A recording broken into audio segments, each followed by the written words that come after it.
Selamat pagi anak-anak. Pembelajaran bahasa Indonesia kali ini yaitu tentang debat.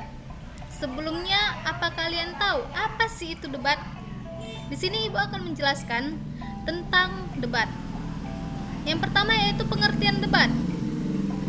Debat adalah kegiatan adu argumentasi antara dua pihak atau lebih, baik itu perorangan ataupun kelompok, dalam mendiskusikan dan memutuskan masalah dan perbedaan. Selain pengertian debat tersebut, ada pula pengertian para ahli tentang debat. Yang pertama itu menurut KBBI, yaitu debat adalah pembahasan atau pertukaran pendapat mengenai suatu hal dengan saling memberikan alasan untuk mempertahankan pendapatnya masing-masing. Dan yang kedua yaitu menurut Heri Guntur Tarigan, debat adalah saling adu argumentasi antara pribadi atau antar kelompok manusia dengan tujuan mencapai kemenangan suatu pihak. Yang B adalah unsur-unsur debat. Unsur-unsur debat ada 6. Yang pertama adalah mosi. Mosi adalah hal atau topik yang sedang diperdebatkan. Yang kedua, tim afirmatif, yaitu tim yang setuju terhadap hal yang sedang diperdebatkan oleh mosi.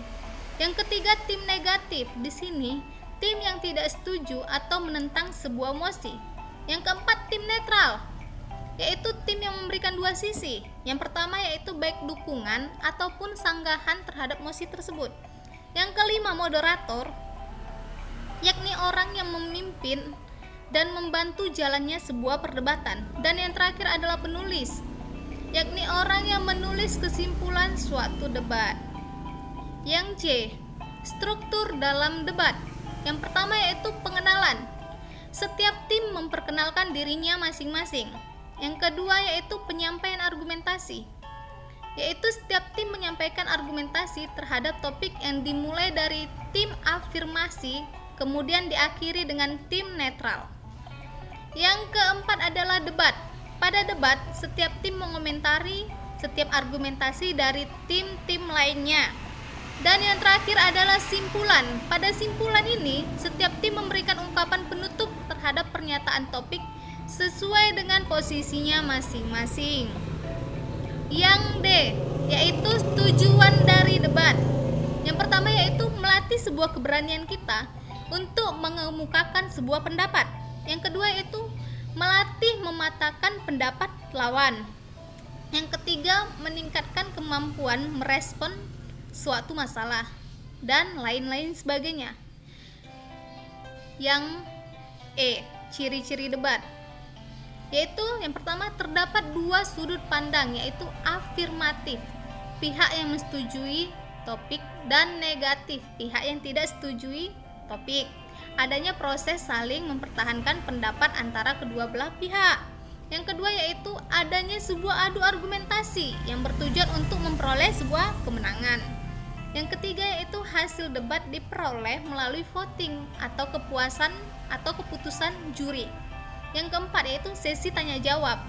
Di sini bersifat terbatas ya, dan bertujuannya untuk menjatuhkan pihak lawan.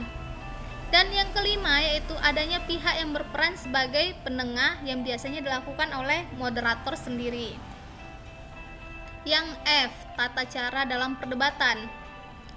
Yang pertama yaitu pernyataan atau tantangan hendaknya dikemukakan secara profesional, tidak menghina, tidak merendahkan atau berkomentar yang menyerang pribadi tidak dapat diterima.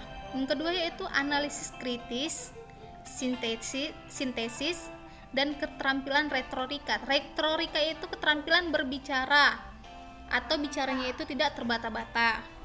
Yaitu yang ketiga, fokus pada posisi pihak lawan atau argumen lawan. Mengetahui kelemahan dan kelebihan pihak lawan merupakan hal penting dalam strategi untuk menyangkal argumen lawan. Dan yang keempat, batasi argumen maksimal 3 poin. Yang kelima, gunakan logika ya dalam menyusun dan menyampaikan sebuah argumen. Yang keenam, ketahui kesalahan umum dalam berpikir seperti kesalahan logis dan gunakan secara efektif dalam menyangkal argumen lawan. Dan yang terakhir yaitu kesimpulan dalam debat. yaitu posisi kesimpulan final. Gunakan itu sebagai kesempatan untuk menyangkal atau memojokkan lawan atau bahkan menjatuhkan lawan ya. Dan yang G, jenis-jenis debat. Jenis-jenis debat ada 4. Yang pertama, debat parlementer, yaitu debat memberi dan menambahi dukungan bagi suatu undang-undang tertentu dan semua anggota yang ingin menyatakan pandangan dan pendapatnya berbicara. Yang kedua yaitu debat pemeriksaan ulang. Di sini yaitu untuk mengajukan serangkaian pertanyaan yang satu dengan yang lain yang berhubungan sangat erat. Yang ketiga yaitu debat formal. Debat formal ini yaitu debat untuk memberikan kesempatan bagi dua tim pembicara untuk mengemukakan pendapat atau mengemukakan kepada pendengar sejumlah argumen yang menunjang dan membantah suatu usulan.